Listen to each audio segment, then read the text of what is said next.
Rendons-nous dans l'ouest montagneux de la Côte d'Ivoire, précisément dans la ville de Benoué.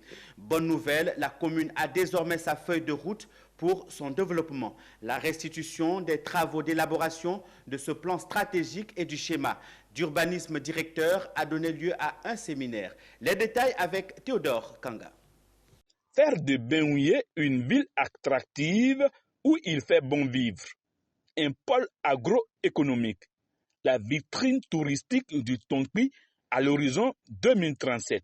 C'est le but de l'élaboration du plan stratégique de développement et du schéma d'urbanisme directeur de la commune de Benoué. Vieille de 37 ans, Benoué est une ville frontalière au Libéria voisin qui peine à se développer. Même André Nassis, maire de la localité, a donc décidé de sortir cette ville stratégique de sa léthargie.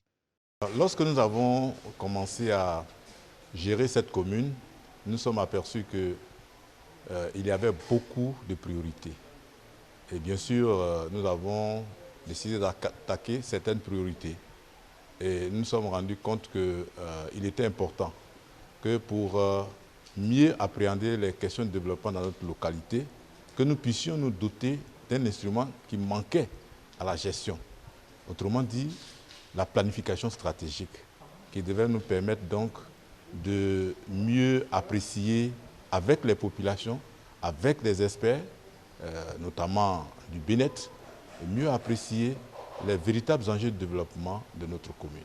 Étant une commune, disons, frontalière, je voudrais que Benoué soit le reflet de la Côte d'Ivoire émergente.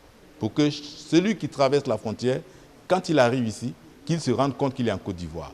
Tant en ce qui concerne les infrastructures qu'en ce qui concerne la vie économique à proprement parler dans cette localité. Nous avions été sollicités par la mairie de Benoué à l'effet de lui produire deux outils, de lui doter deux outils de planification de son territoire.